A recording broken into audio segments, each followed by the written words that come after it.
समाजशाला में आज का विषय है कि प्लास्टिक, कागज़ या कपास, इन तीनों में से किसकी थैली पर्यावरण के लिए ज़्यादा अनुकूल साबित हो सकती है। तो यदि आपने समुद्र के अंदर प्लास्टिक की थैलियों को तैरते हुए देखा होगा तो निश्चित रूप से आप यह बात कह सकते हैं कि प्लास्टिक पर्यावरण के लिए ज़्यादा बुरा है। तो निश्चित ही कॉटन या कागज़ की थैली ही बेहतर विकल्प साबित हो सकती है। लेकिन क्या वास्तव में ऐसा है? दरअसल प्लास्टिक, कागज़ और कपास तीनों ही पर्यावरण पर अलग अलग तरीके से प्रभाव डालती हैं और यह प्रभाव तीन चीज़ों से डिसाइड होता है। एक तो कार्बन फुटप्रिंट, यानी उनकी निर्माण प्रक्रिया में कितना कार्बन या अन्य ग्रीन हाउस गैसें पर्यावरण के अंदर छोड़ी गई हैं। दूसरा, क्या हम उन्हें पुनः प्रयोग कर सकते हैं, कितनी बार कर सकते हैं। और तीसरा, क्या वे नष्ट हो सकती हैं या नष्ट होने में कितना समय लेंगी। तो इन थैलियों की पूरी बात जानने के लिए हमें यह समझना होगा कि ये थैलियाँ कैसे बनती हैं, कैसे प्रयोग की जाती हैं और अंत में कहाँ जाती हैं। तो सबसे पहले हम प्लास्टिक से शुरू करते हैं। तो एक बेहद पतली और कमज़ोर प्लास्टिक की थैली एक उच्च घनत्व वाले पॉलीएथिलीन से बनती है, जिसे आमतौर पर HDPE के रूप में जाना जाता है। इसके उत्पादन के लिए पहले ज़मीन से पेट्रोलियम निकालना पड़ता है, फिर उसे बहुत अधिक गर्म भी करना पड़ता है। परिणाम स्वरूप पॉलीमर रोल, अतिरिक्त सामग्रियां जैसे टाइटेनियम ऑक्साइड और चाक, यह सब वातावरण के अंदर आ जाती हैं, यानी उत्पादित हो जाती हैं।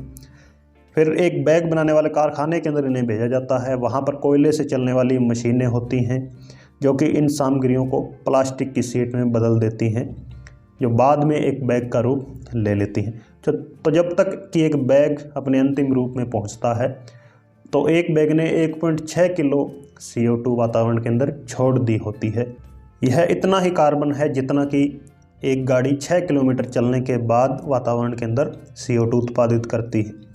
कागज़ की बात करें तो कागज़ लकड़ी के गुद्दे से बनाया जाता है और उसके लिए पेड़ों को काटना पड़ता है। तो जब आप पेड़ को उनकी पारिस्थितिक प्रणालियों से हटाने का कार्बन खर्च गिनेंगे तो हम यह पाते हैं कि एक कागज़ की थैली 5.5 किलो कार्बन के लिए जिम्मेदार हो सकती है। वहीं कपास की थैली, कपास उगाने की प्रक्रिया में ऊर्जा और पानी दोनों ही बेहद ज़रूरी हैं। तो कपास के एक थैले का उत्पादन लगभग 272 किलो CO2 का उत्पादन करता है। यदि हम तीनों के कार्बन फुटप्रिंट्स की तुलना करें तो आप पाएंगे कि प्लास्टिक सबसे कम कार्बन उत्सर्जित करता है अपने निर्माण प्रक्रिया के दौरान। लेकिन हम केवल निर्माण प्रक्रिया को ही नहीं देख सकते, इसके बाद उनके क्या प्रयोग होते हैं और वातावरण के अंदर क्या प्रभाव पड़ते हैं, इन सभी को देखना आवश्यक हो जाता है। हम कार्बन फुटप्रिंट्स का विभाजन कर सकते हैं यदि हम उनको बार बार उपयोग करते जाएं।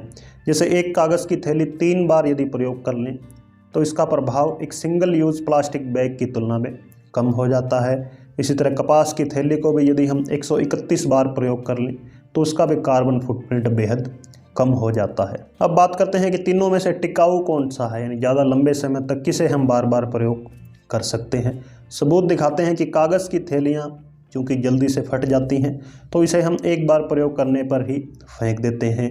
यही समस्या HDPE प्लास्टिक बैग में भी देखी जाती है।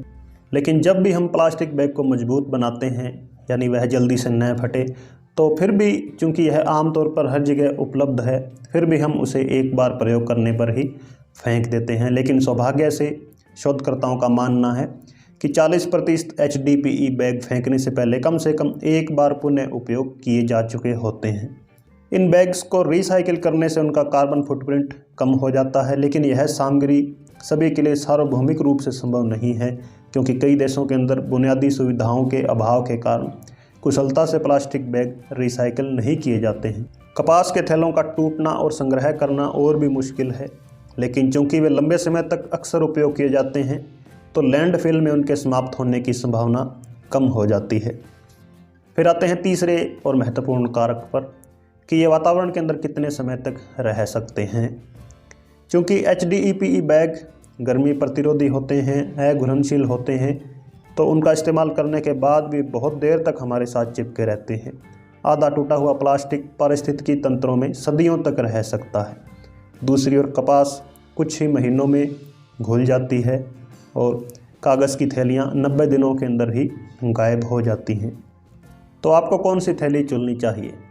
निश्चित ही वह थैली जो कि ज़्यादा से ज़्यादा इको फ्रेंडली हो, कपास की तरह जिसे हम बार बार प्रयोग कर सकें, जो टिकाऊ हो और प्लास्टिक की तरह हो, जिसे कि बनाने के दौरान या उसका कार्बन फुटप्रिंट कागज़ और कपास की तुलना में कम से कम हो। लेकिन सबसे महत्वपूर्ण बात होगी कि वह थैली जिसे हम हमेशा हमेशा के लिए प्रयोग कर सकेंगे, ताकि पृथ्वी के लिए और जो भी आपने सामान खरीदना है उसके लिए वह एक बेहतर विकल्प साबित हो सके। समाजशाला में आज इतना ही। मिलते हैं किसी और दिन किसी अन्य टॉपिक के साथ। धन्यवाद।